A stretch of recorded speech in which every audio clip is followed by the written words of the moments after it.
And all new right here tonight, it's a frightening close call with a bullet in an apartment complex right off Westport Road in the East End, and a simple pillow is credited with saving a life. It is our top story here on the WHAS 11 night team. Hello everyone, I'm Doug Prophet.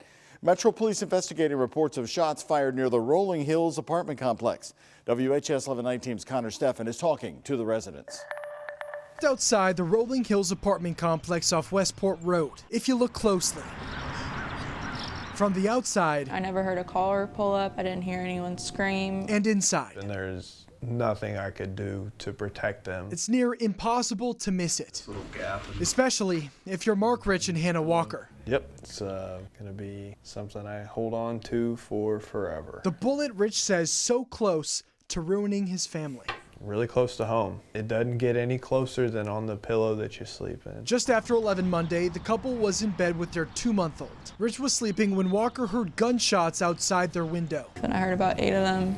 She kind of woke me up and screaming at me, get in the bathroom. And he was like, "Are you sure it wasn't anything but gunshots?" I was like, "Are you sure it wasn't fireworks?" And I was like, "No, I'm pretty sure there were gunshots." Walker was right. Came in through there and then on through the other side right here.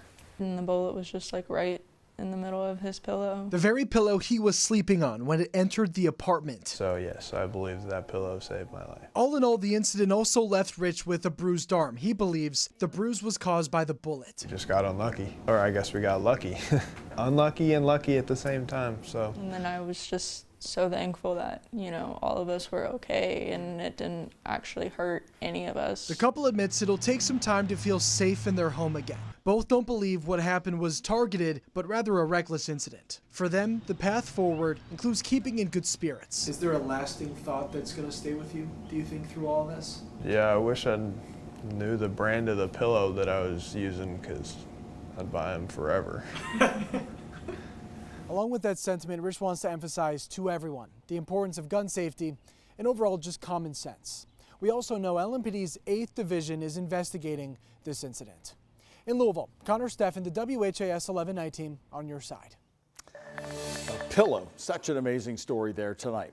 Well, just before 10 o'clock tonight, Louisville Metro Police let us know that he's still on the run. They are still searching for the man who escaped custody early this morning and then kidnapped 2 people.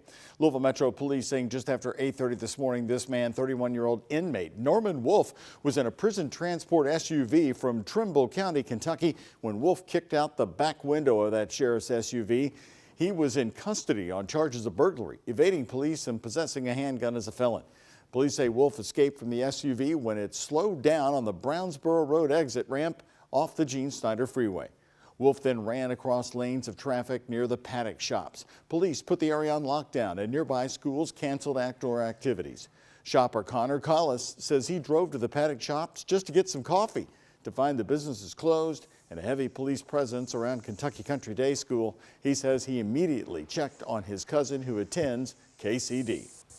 I called my dad and uncle, made sure he was okay. I was a little nervous, but I was glad there was no immediate threat at KCD. I think they'll find him, and I don't think he's going to be coming to the Paddock shops to hang out while he's on the run. Police said they searched the area for hours, and then around 11:30, officers say they were informed Wolf had kidnapped 2 people on Brownsboro Road near Goose Creek Road, forcing them to drive to River Road and Edith Road, that's just east of downtown.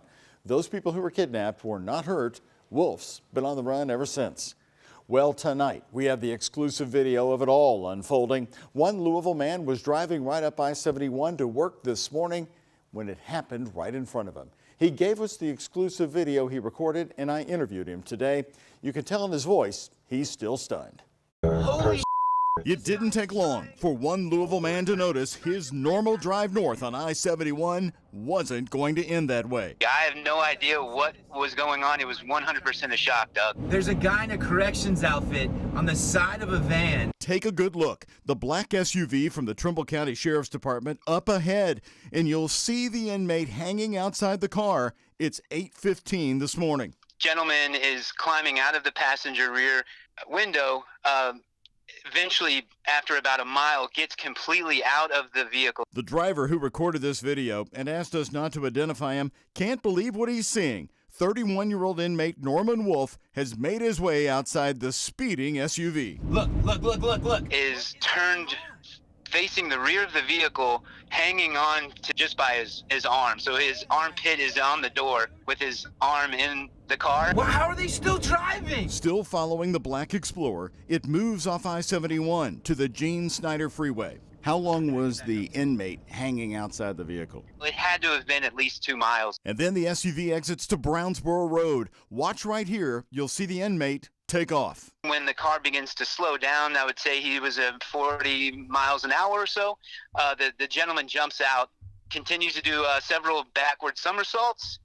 Shoes flip up in the air, dirt's everywhere. Watch again. Here's the escape. He pops up immediately, and as you'll see in the video, he runs down through the little ditch and directly into the bushes. The video he gave us from start to the first appearance of the inmate to the escape lasts 1 minute and 30 seconds. I don't know if you guys can see this. Yeah, that's not what you plan your Thursday morning, which is my Friday. I'm getting ready to get the weekend started. Well, again, Norman Wolf is still at large tonight. Louisville Metro Police have been giving us late updates. He was last seen at River Road and Edith Road. That's just east of downtown near the Louisville Champions Park. Call police immediately if you see him. Here tonight, LMPD detectives have identified a man who they say hit someone in the back with a hatchet on Monday. In an update tonight, police say tips from the public helped identify the suspect right here as Cartez Lamont Cunningham. He now has a warrant for assault. The department shared this photograph of Cunningham earlier today when they asked you for help. Investigators say the person he hit was injured but is okay. Police say Cunningham has ties to Indiana. He's considered armed and dangerous, so if you see him, call police right away at 911. Also new tonight, we've learned that a man was killed earlier today in a shooting in the Park Hill neighborhood of Louisville. An LMPD spokesperson says officers responded to reports of a person down on Wilson Avenue near South 17th Street at about 1:30 this afternoon. When police got there, they arrived to find a man in his 20s who had been shot. He died at the scene. Anyone with information who can help detectives is encouraged to call the anonymous tip line at 574 LMPD. And the Shively Police Department says investigators have completed their investigation into the deadly shooting at the Shively Animal Clinic. 21-year-old Trent Taylor was shot and killed Sunday following what police say was an altercation at the clinic. Police have said the case could be a case of self-defense, so they've now handed all of the documents to the Commonwealth's Attorney's Office. It's now up to them to decide whether to file charges in the case. The funeral for Taylor, who worked at the Shively Animal Clinic, will be tomorrow afternoon. In a statement, the family said they have been devastated that they lost their son to a senseless act. They go on to say their son died protecting his co-workers, mother and brother from an aggressive client who was assaulting staff. His parents say they want justice for their, quote, brave child. I-64 westbound in Shelby County shut down for a few hours today. It happened after 2 Kentucky State Police troopers suffered injuries when they crashed into each other during a chase of a suspect on the interstate in Shelby County. The collision happened on I-64 near Simpsonville. Both troopers involved were taken to the hospital where they are expected to survive. No other cars were involved in the crash, and the person they were chasing is still on the run. Happening tonight, it's Mayor's Night Out. This is where the mayor brings together his top department heads in the city right to the residents in the neighborhoods. The second Mayor's Night Out so far this year was held in the South End at the South Louisville Community Center on Taylor Boulevard. City leaders getting feedback on how to make services better. Metro Council member Philip Baker says they were able to address many concerns. Some have been from codes and regulations. We've even had some MSD concerns, Louisville Water Company. We've had concerns about connecting the youth. So there was someone from Summer Works who was able to connect families to resources and how they can serve youth for the upcoming summer. So just a litany of concerns that we address right on the spot, and also connecting those who can. The next Mayor's Night Out is scheduled for the end of June and will be held at the Louisville Central Community Center. In a first ever move, the state of Montana has banned TikTok in that state, and one Kentucky senator is speaking against the new law. A new bill signed by Montana's governor bans the popular social media app from not just government-issued devices, but personal devices as well. Any app store offering the app will face daily fines until it's removed.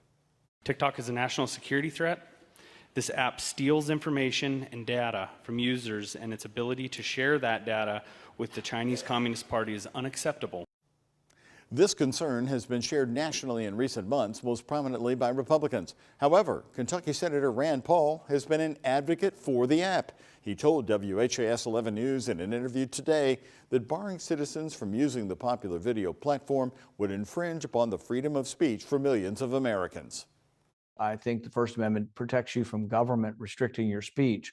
150 million Americans use TikTok. They put dance videos up on there. They do humor. They put their cat on there. I don't know what they do on TikTok, but I would say that they have the right to do it. If people don't want to use TikTok, don't use it. Don't sign up for it. Don't get on it. I mean, that's the way speech works. Senator Paul also makes the argument that prohibiting TikTok alienates young voters, the app's biggest user base, telling them lawmakers don't respect their freedom of speech.